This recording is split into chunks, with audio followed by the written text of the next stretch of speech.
Hello மக்களே, எல்லாரும் நல்லா இருப்பீங்கன்னு நினைக்கிறேன். எல்லாருக்கும் ஹாப்பி மாலை வணக்கம். கோலம் பேசுதடி சீரீஸில் கோலம் 11 நம்ம கோலம் பேசுதடி லாங் வீடியோ பார்த்துட்ருக்கோம். அதில் இன்றைக்கி என்ன கோலம் கொண்டு வந்திருக்கேன்னு பார்த்தீங்கன்னா விளக்கு கோலம் தான். ஏன்னா கார்த்திகை தீபம் வரப்போகுதுல்ல, டிஃப்ரெண்ட்டாக விளக்கு கோலம் போடலாம் அப்படின்னு சொல்லிட்டு நினச்சிட்டு தான் விளக்கு கோலம் போட்டேன். இது வந்து நம்ம ஃபஸ்ட்டு போட்டோம்ல இதுக்கு முன்னாடி ஒரு விளக்கு கோலம், அதை விட டோட்டலாக டிஃப்ரெண்ட்டாக இருக்கும். அதே மாதிரி பிகினர்ஸ்க்கும் ஈஸியாக இருக்கும். அதனால தான் இந்த கோலம் நான் சூஸ் பண்ணேன். ஃபஸ்ட்டு ஒரு ரவுண்டு போட்டுட்டு நான் கலர் எதுவுமே யூஸ் பண்ணலை. கலர் யூஸ் பண்ணாமல் போட்டால் நல்லாயிருக்கும் அப்படின்னு தோணுச்சு. அதுவும் இல்லாமல் டைமும் சேவ் ஆகும். அதனால் கலர் யூஸ் பண்ணாமல் வெறும் ஒயிட் கலர் கோல பவுடரில் மட்டும்தான் போட்டிருக்கேன். இதில் ரவுண்டு போட்டுட்டு 4 லீஃப் மாதிரி போட்டுட்டேன். அதுக்கு முன்னாடி வந்து லீஃப்க்கு முன்னாடி அதை வந்து ரவுண்டாக அப்படியே ஒரு முட்டை ஷேப்பில் வந்து முடிச்சிட்டேன். ஃபஸ்ட்டு ஒரு ரவுண்ட் போட்டுட்டு 4 பக்கமும் அந்த முட்டை ஷேப்பில் போட்டுட்டு அதுக்கப்புறம் லீஃப் மாதிரி போட்டேன். ஏன் ஃபஸ்ட்டு லீஃபும் போட்டுக்கலாம், அப்படி இல்லைன்னா அந்த முட்டை ஷேப் போட்டு உங்களுக்கு வருதுன்னா அப்படியும் போட்டுக்கலாம். 2 டைப்லேயும் நீங்கள் போட்டுக்கலாம். எனக்கு வந்து ஃபஸ்ட்டு அது தோணுச்சு, அதனால் அதை போட்டுட்டு அதுக்கப்புறம் லீஃப் போட்டேன். எதுவுமே பண்ணலை. லீஃப்க்கு வந்து நம்ம நார்மலாக கோடு போடுவோம்ல லீஃபில், அந்த மாதிரி சென்டரில் ஒரு கோடு போட்டு லீஃப் மாதிரி கோடு போட்டுட்டேன். அந்த முட்டை ஷேப்பில் போட்டல அதுக்குள்ளே வந்து குட்டியாக ஒரு டிசைன் போட்டு அதுக்குள்ளேயே ஒயிட் கலர் கோலமாவில் ஃபினிஷ் பண்ணிட்டேன்.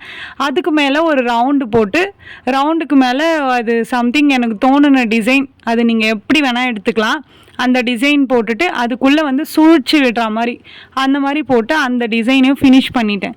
மேலே வந்து விளக்கு வந்து ஒரு பாக்ஸ் மாதிரி போட்டு ஃபஸ்ட்டு வந்து குட்டியாக ஒரு கோடு, அதுக்கப்புறம் அதை விட பெரிய கோடு, ரெண்டுத்தையும் வந்து கிராஸில் ஜாயின் பண்ணோன்னா விளக்கு ஷேப்பில் வரும். அதுக்கு மேலே லீஃப் மாதிரி நம்ம வந்து கொஞ்சம் அகலமாக போடணும். நான் போட்ட ஷேப்பை பார்த்துக்கோங்க. அகலமாக போட்டுட்டு அதுக்குள்ளே நீங்கள் என்ன டிசைன் வேணால் போட்டுக்கோங்க. நான் வந்து கோடு போட்டு மேலே வந்து சுழிச்சு அந்த லீஃபில் அந்த விளக்கு முடிச்சிருப்பேன். உங்களுக்கு வேணும்னா தோன்ற டிசைனை நீங்கள் போட்டுக்கோங்க.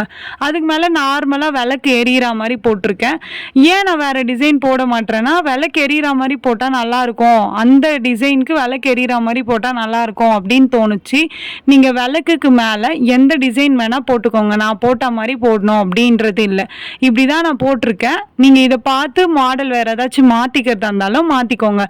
அதே மாதிரி தான் சேம் எல்லாத்துக்குமே வந்து குட்டி கோடு பெரிய கோடு போட்டுட்டு நம்ம விளக்கு வந்து சுழிச்சிட்டு உள்ளே வந்து கோடு கோடாக கட்டமாக விளக்கில் போட்டுட்டேன். உங்களுக்கு வந்து கலர் கொடுக்கணும்னு தோணுச்சுன்னா நீங்கள் கலர் கொடுத்துக்கோங்க. கலர் கொடுத்தாலுமே அழகாக தான் இருக்கும். அதுக்கப்புறம் என்னென்னா, எனக்கு என்ன தோணுச்சுன்னா, செம்மண் இருக்குல்ல, நம்ம செம்மண் ஒரே ஒரு கலர், அந்த கலர் மட்டும் கொடுத்தா கூட நல்லாயிருக்கும் அப்படின்னு தோணுச்சு. அதுக்கு மேலே என்ன பண்ணேன், ஒரு பூ டிசைன், சிம்பிளான ஒரு பூ டிசைன் வந்து நம்ம நார்மலாக யூஸ் பண்ணுற பூ எம் ஷேப்பில் வளையும்ல, அந்த மாதிரி பூ டிசைன் யூஸ் பண்ணிவிட்டு அதுக்குள்ளே வந்து குட்டி குட்டியாக ஷேடு கோடு மாதிரி போட்டு ஒயிட் கலரை ஃபில் பண்ணிட்டேன். அதே மாதிரி அந்த 4 பக்கமுமே போட்டிருப்பேன். நான் பொறுமையாக தான் காமிச்சிருப்பேன். உங்களுக்கு வரலன்னா நீங்கள் வந்து இன்னுமே ஸ்லோவாக வச்சு பாருங்கள்.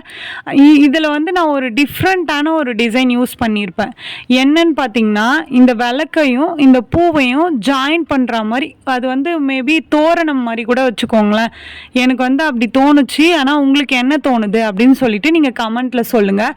அது வந்து அப்படியே பெண்டான மாதிரி வருதா, அந்த பெண்டான மாதிரி வரதில் என்ன பண்ணேன், கோடு மாதிரி போட்டுக்கணும். குட்டியாக கோடு மாதிரி போட்டு ஃபுல்லாக அது எல்லாத்தையுமே ஃபுல்லாக கோடு மாதிரி போட்டு ஃபினிஷ் பண்ணிட்டேன். அவ்வளோதான்.